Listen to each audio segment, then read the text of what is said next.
అవన్నీ మనం చదువుకున్నాం, అన్నీ తెలుసు. అయితే దేవుడి ఉద్దేశం ఒకటి ఉందని చెప్పుకున్నాం మనం. ఆయన కుమారుని ఈ లోకాన్ని పంపించారు.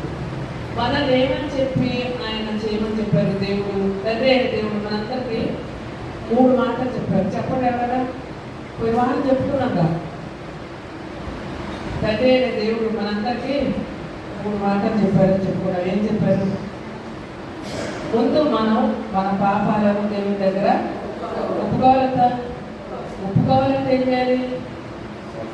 పశ్చాత్తాపడాలి. పశ్చాత్తాపడిన తర్వాత ఏం చేయాలి? మారు మనసు పొందాలి. ఈ 2 జరిగిన తర్వాత ప్రభు మనల్ని ఏం చేస్తారంటే పరిశుద్ధులుగా మారుస్తారు. ఎప్పుడైతే ఆయన దగ్గర కన్నీరు కాచి మనం ఆయన ఇష్టలేని కార్యాలు చేసినా, ఒకవేళ తొందరపడి మాట్లాడినా, ఏం చేసినా కానీ ఆయన దగ్గరికి వస్తే ఆయన కనికర సంపన్నుడు కనుక కనికరంతో జాలితో వాళ్ళు క్షమించే దేవుడు కనుక క్షమిస్తానని చెప్తున్నారు. అలాగే దేవుడు అందరినీ క్షమిస్తున్నారు. ఒకళ్ళు క్షమించి ఒకళ్ళు క్షమించని దేవుడు మన దేవుడు కానే కాదు. ఎంత పాపినైనా క్షమిస్తానని చెప్తున్నారు. కానీ మనం ఏం చేయాలంటే దేవుడి ఉద్దేశం కనుక మన పాపములను యేసయ్య రక్తంతో కడుక్కోవాలి. కడుక్కుంటే అప్పుడు మనం ఏం చేస్తారంట? పరిశుద్ధులుగా చేస్తారు. ఇది 2వ పాయింట్. చేసిన తర్వాత అప్పుడు ఏమవుతుందంట? మనం పరలోక రాజ్యానికి వెళ్ళడానికి మార్గాన్ని సిద్ధపరచుకున్నాం. అంటే నిత్య రాజ్యానికి వెళ్ళడానికి మనం మార్గాన్ని సిద్ధపరచుకున్నాం.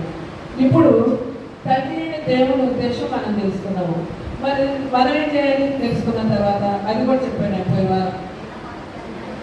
Very good. విన్న వాక్యాన్ని అందించారు.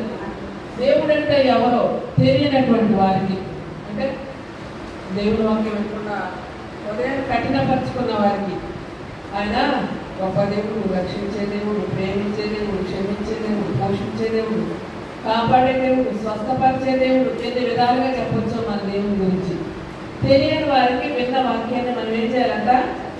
అన్యజనులకు ముఖ్యంగా తెలియజేయాలి. మనం వెళ్ళే ప్రాంతంలో ఎవరైతే దేవుడిని ఎరిగినటువంటి వారు ఉన్నారో, మన ఇంటి ప్రక్కన కూడా చాలా మంది ఉంటారు, చర్చికి వెళ్తూనే ఉంటారు, కానీ వారికి తెలియదు దేవుడు అంటే. వెంటారు వచ్చేస్తారు. కానీ ఒక మాట, 2 మాటలు, 3 మాటలు తెలిసి నోరు తెలిసి వాళ్ళకి చెప్తే వాళ్ళు ఏమవుతారంట?